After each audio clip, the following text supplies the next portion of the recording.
हिय दुनिया छॾे वींदे वो कल कर ख्याल मिठा जानी हिय दुनिया छॾे वींदे शो दिलड़ियूं रंजाए थो तूं पाण लॾे वींदे शो दिलड़ियूं रंजाई थो तूं पाण लॾे वींदे कर ख्याल मिठा जानी हिय दुनिया छॾे वींदे शो दिलड़ियूं रंजाए थो तूं पाण लॾे वींदे शो ॿियनि खे रंजाई थो तूं पाण लॾे वींदे ही दुनिया फानिया हित केर न रहणो वावो हिय दुनिया फानिया हित केर न रहणो बाक़ी रहंदी ॻाल्हि उहा जेके हितड़े छॾे वींदे बाक़ी रहंदी ॻाल्हि उहा जेकी हितड़े छॾे वींदे कर ख्याल मिठा जानी हिय दुनिया छॾे वींदे शो दिलड़ियूं रंजाई थो तूं पाण लॾे वींदे लगी मुँह में मोमिन पर रखे मन में मदाई थो वो लगे मुँह में मोमिन पर रखे मन में मदाई थो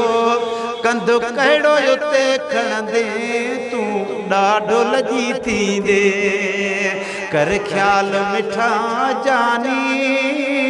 हिय दुनिया छॾे वींदे शो ॿियनि खे रंजाई थो तूं पाण लॾे वींदे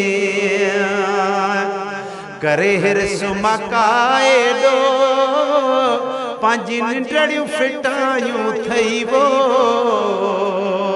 दोस्तो मुझो इहो अक़ीदो हूंदो आहे त जॾहिं बि इंसान ही दुनिया छॾे त हर को पोयों चए त यार वाह जो हुयो ॾाढो नेक माण्हू हुयो कंहिंखे न रंजायई त अल्लाह ताला ऐं उन जा मलाइक ॿुधंदा रब मन इन्हनि लफ़्ज़नि जे करे तो असांखे बचके छॾे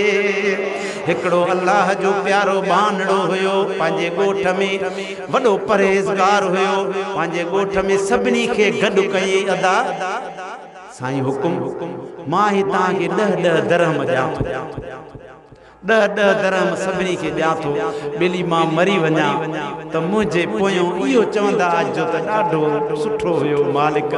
ॾाढो सुठो हुयो अल्लाह जो एॾो ख़ौफ़ हूंदो वॾा पोइ जॾहिं हू गुज़ारे वियो आहे त उन्हनि जो जेको बि वसियत थियल हुई सॼे ॻोठ वारा हालांकि हू परहेज़गार हुयो असां वांगुरु गुनाहगार कोन हो असां वांगुरु बेनमाज़ी कोन हो पर अल्लाह जो एॾो हुनखे ख़ौफ़ थियो जो सभु पोयों या अल्लाह साईं तूं बचके जाएसि ॾाढो तुंहिंजो बानड़ो हुयो ओ मुंहिंजा मौला तूं हिनखे बख़्शींदे तुंहिंजे पंहिंजे बानड़े खे सुभान अल्लाह अल्लाह ताला सभिनी जा ॿोला ॿुधी बचके छॾे सुभान अल्लाह